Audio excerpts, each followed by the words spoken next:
Assalamualaikum warahmatullahi taala wabarakatuh.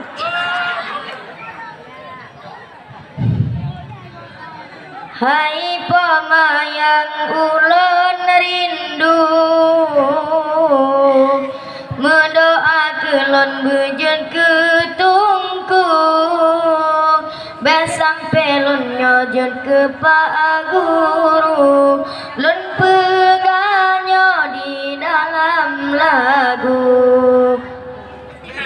Hai pamaulun jajabeun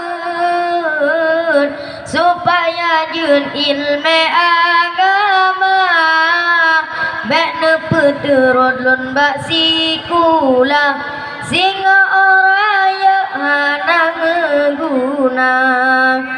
Ilmu agama wajib menuntun, besampe lalengan ilmu donya, jina tabudah tanya menuntun supaya jud ke ulama. Hai anu kata bataba, mana belanja, punya kana pasti maju gata, gede udayangan bahagia.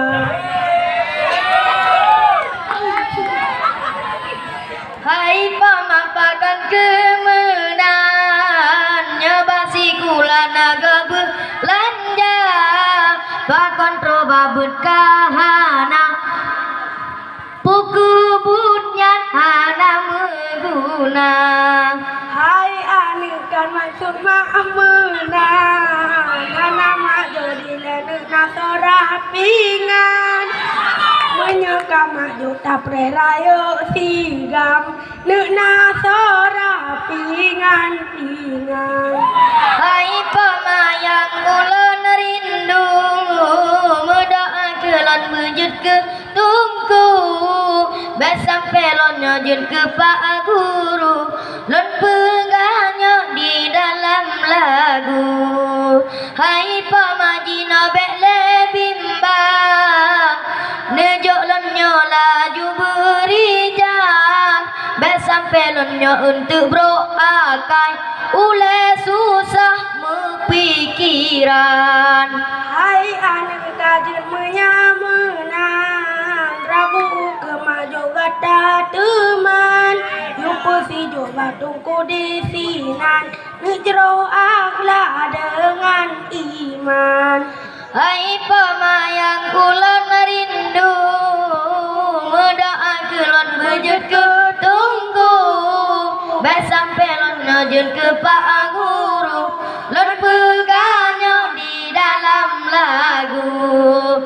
Hai pemayang ulun rindu, Mendoakeun wujud ke tungku, besampe lon nyojeun ke Pak Guru, lon peganyo di dalam lagu.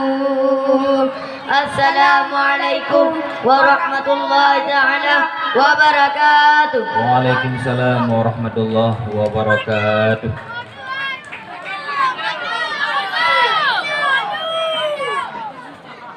Selanjutnya kita masuki dalam cabang musabaqah hafalan bait matan sulam.